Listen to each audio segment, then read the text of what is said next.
Sir నమస్తే sir. Divorce specialist కాబట్టి ఒక క్వశ్చన్ అడుగుతున్నాను. రీసెంట్ టైమ్స్‌లో మ్యారేజెస్ ఎలా ఉన్నాయో అందరికీ తెలుసు. అంటే ఒకప్పుడు ఏంటంటే పెళ్ళైన తర్వాత డివోర్స్ తీసుకోవాలి అంటే చాలా ఎక్కువ ఆలోచించేవాళ్ళు. అంటే నెక్స్ట్ ఏంటి అనేది ఒక చిన్న భయం ఉండేది.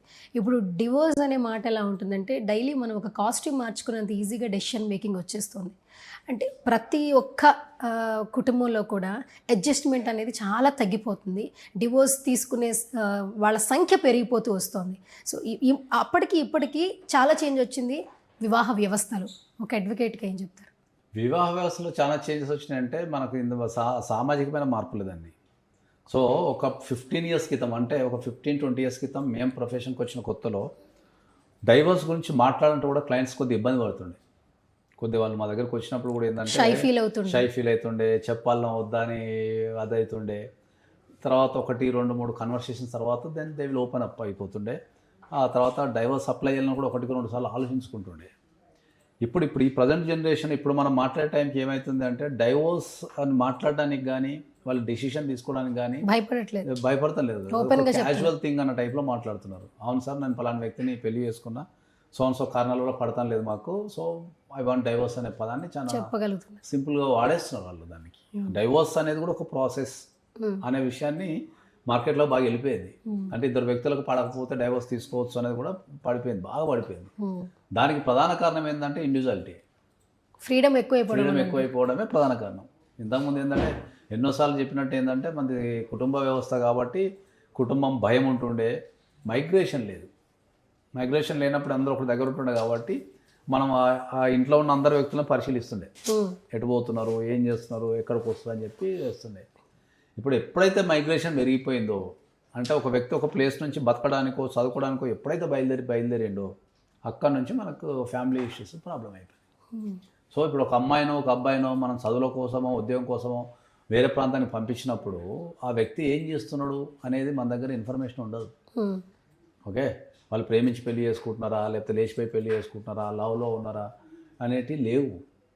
సో దానిపైన మానిటరింగ్ చేయాల్సిన బాధ్యత తల్లిదండ్రులకు ఉంటుంది బాగా.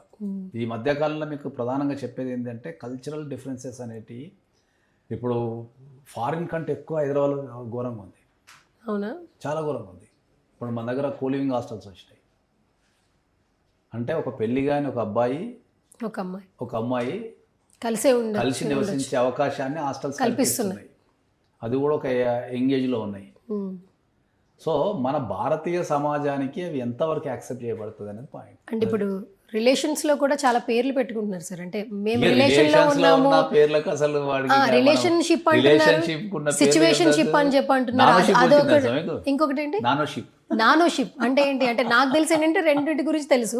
ఒకటి లివింగ్ రిలేషన్, ఒకటి రిలేషన్ అనమాట. రెండు వచ్చేసేమో సిచ్యువేషన్షిప్ అంటే ఏంటంటే కొత్తగా ఏంటి అసలు దాని relationship should be at least 1 or 2 days ఉంటుంది అంతే. అంటే ఓన్లీ 2 days మాత్రమే, అంతే. ఒక రోజు 2 రోజులు అంతే రిలేషన్షిప్ అంతే కదండి. నానోషిప్ అంటది కొత్తగా.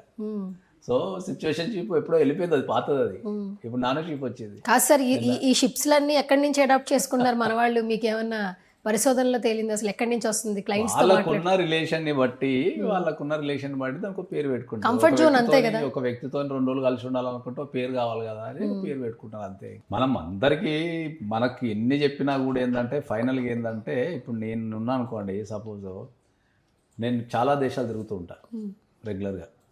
సో భారతీయ కల్చర్ని మించిన కల్చర్ అయితే ఇక్కడ చూడలేను నేను. ఒక సిస్టమేటిక్గా ఉండి ఒక కుటుంబము, దాని వ్యవస్థ, ఒక ఎదగటము, కష్టపడటం అంతా ఒక పద్ధతి ప్రకారం చాలా మంచిగా ఉంటుంది. భారతీయ వ్యవస్థ అనేది చాలా మంచిగా ఉంటుంది. దాంట్లోకి డెవలప్మెంట్ అనొచ్చు, లేకపోతే ఇంకా వ్యక్తిగత స్వేచ్ఛ అనొచ్చు, ఫ్రీడమ్ అనొచ్చు, అన్నీ దూరిపోయి వ్యవస్థని నాశనం చేయడం స్టార్ట్ అయిపోయింది. అట్లా ఎంత అంటే ఒకప్పుడు మర్డర్ అనేది ఎప్పుడో బాగా విపరీతమైన కక్షలు కానీ లేకపోతే పెద్ద ఎత్తున ఆస్తి తగాదాలు అని ఉంటే జరుగుతుండే. ఇప్పుడు రిలేషన్షిప్స్ కోసం కూడా అంటే ఇప్పుడు మనం సమాజం గురించి మాట్లాడాలంటే రీసెంట్గా ఎక్కడ చూసిన జీడిమెట్ల పోలీస్ స్టేషన్లో 10th class చదివే అమ్మాయి అనుకుంటా, అరౌండ్ 16 years అమ్మాయి బాయ్ ఫ్రెండ్ని మెయింటైన్ చేస్తూ తల్లిని చంపేసింది. ఒక 16 సంవత్సరాలు ఉన్న ఒక అమ్మాయి ఒక తల్లిని చంపాలనే ఆలోచన మైండ్లో వచ్చింది అంటే మన సమాజం ఎక్కడికి పోతుంది అనేది క్వశ్చన్. ఇంకోటి అందరికీ ప్రధానంగా చెప్పాల్సింది ఏంటి అంటే, ఈ సమాజానికి ప్రధానంగా చెప్పాల్సింది ఏంటి అంటే, ఫారిన్ కంట్రీస్లో కౌన్సిలింగ్ సెంటర్స్కి చాలా వాల్యూ ఉంటుంది. చాలా వాల్యూ ఉంటుంది కౌన్సిలింగ్ సెంటర్స్కి. అక్కడ ప్రతిదానికి కౌన్సిలింగ్ సెంటర్ ఉంటుంది. ఒక అబ్బాయిని స్కూల్లో చేర్పియాలంటే కౌన్సిలింగ్ సెంటర్ ఉంటుంది, వాళ్ళని భయపడుతుండా అని. ఒక అబ్బాయిని మనం కాలేజీ చేర్పియాలంటే కౌన్సిలింగ్ సెంటర్ ఉంటుంది. ఒక రిలేషన్షిప్లోకి వెళ్ళాలంటే కౌన్సిలింగ్ సెంటర్ ఉంటుంది. ఒక విడిపోవాలంటే కౌన్సిలింగ్ సెంటర్ ఉంటుంది. కానీ భారతదేశానికి వచ్చరికి ఏంటంటే కౌన్సిలింగ్ సెంటర్లని పిచ్చోళ్ళ కేంద్రాల కింద చూస్తారు. That's the problem. ఎవరికన్నా నీకు కౌన్సిలింగ్ చేయాలంటే నేను పిచ్చోన్నా అంటారు.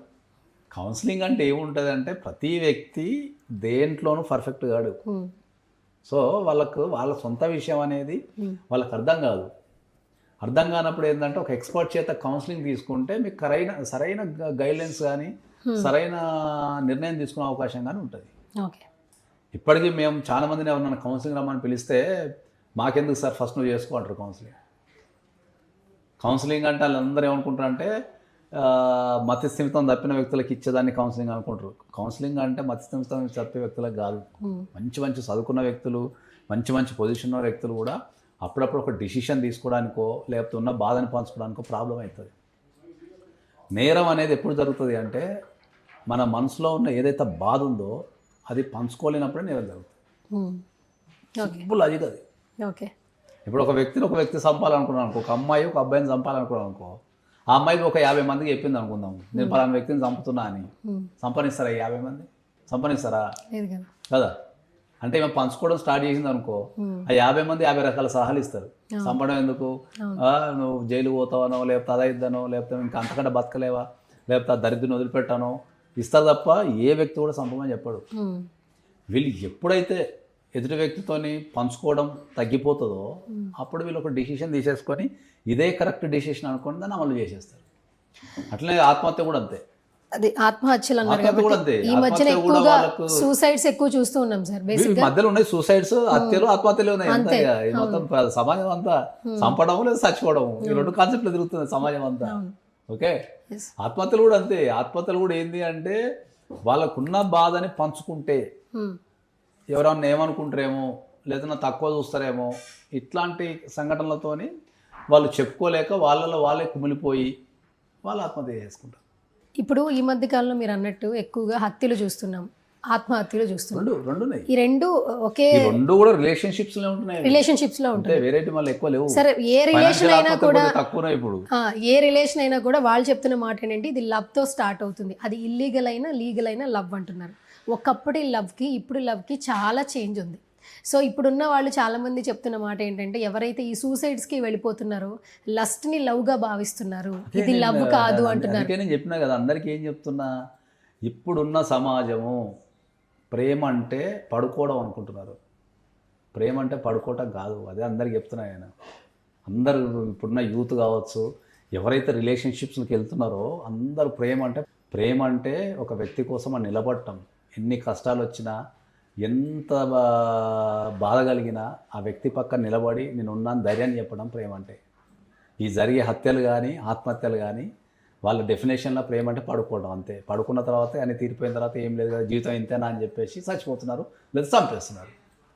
ప్రేమ అంటే మన వ్యక్తి కోసం పోరాడటం, ఒక వ్యక్తికి ధైర్యాన్ని ఇవ్వటం, ఒక వ్యక్తిని కాపాడుకోవడం, ఒక వ్యక్తి కోసం జీవించడం ప్రేమ. అది చేయాలంటే చాలా ఓపిక ఉండాలి. అందరికీ ఏంటంటే ఇన్స్టంట్ రిజల్ట్ కావాలి. తెలిసో ఒకరు పక్కన రిలేషన్షిప్కి వెళ్ళిపోతారు, వెళ్ళిపోయిన తర్వాత రిగ్రెట్ అవుతారు, అరే తప్పు రిలేషన్షిప్కి వెళ్ళినా కానీ దాని నుంచి బయటపడటానికి చంపడం చచ్చిపోవడం చేస్తారు. That's the problem. ఇప్పుడున్న యూత్కి అయితే 100% కౌన్సిలింగ్ కావాల్సిందే. నేనైతే స్ట్రాంగ్లీ ప్రతి ఒక్కరికి చెప్తున్నా, మీరు చంపటం కానీ చనిపోవడం కానీ చేయకండి అది. ఎందుకంటే మీరు అందరూ ఏమనుకుంటారంటే, ఇప్పుడు చంపడం పరిష్కారం అనుకుంటారు. చంపడం పరిష్కారం ఎట్లయితుంది? ఇప్పుడు ఒక వ్యక్తిని చంపినావు, చంపిన తర్వాత నువ్వు పోయి జీవితాంతం జైలునే ఉంటావు కదా. ఇక నువ్వేం అనుభవించినావు? ఇంకా ఇప్పుడు ఒక వ్యక్తిని ఎందుకు చంపుతున్నావు? నువ్వు సుఖంగా ఉండడం కోసం ఈ వ్యక్తి నా జీవితంలో ప్రాబ్లం చేస్తున్నాడు, ఈ ప్రాబ్లం తప్పిపోవాలంటే నేను చంపాలా అనే ఒక ఐడియాతోనే అంటున్నావు నువ్వు. కానీ ఆ వ్యక్తిని చంపిన తర్వాత నువ్వు ఏడిపోతున్నావు? జైలులే కదా. ఈ భూమి మీద బతికినంత కాలం నువ్వు జైల్లో ఉండాలా. ఓకే. ఇంకా గట్టిగా మాట్లాడితే ఉరుగుడు తీసేస్తారు బేస్డ్ ఆన్ ద కేస్. ఇంకా గట్టిగా మాట్లాడితే ఉరుగుడు తీసేస్తారు. అంటే వాడిని చంపి, నువ్వు ఒక ఎదుటి వ్యక్తిని చంపి నువ్వు ఇండైరెక్ట్గా నీ జీవితాన్ని నరకం చేసేసుకుంటున్నావు. అవును. ఓకే, దాని బదులు నువ్వు ఒక మంచి కౌన్సిలింగ్ సెంటర్కి వెళ్ళి ఒక మంచి వ్యక్తులను పట్టుకొని 1, 2, 3 సార్లు కౌన్సిలింగ్ సెషన్స్ తీసుకొని ఆ రిలేషన్షిప్ నుంచి బయట అవడం ఎట్లా, లేకపోతే ఆ రిలేషన్షిప్ని స్ట్రాంగ్ చేసుకోవడం ఎట్లా అనే సలహాలు కనుక తీసుకోగలిగితే నువ్వు జీవితాంతం బ్యూటిఫుల్ ఉంటావు కదా. Thank you sir, thank you so much once.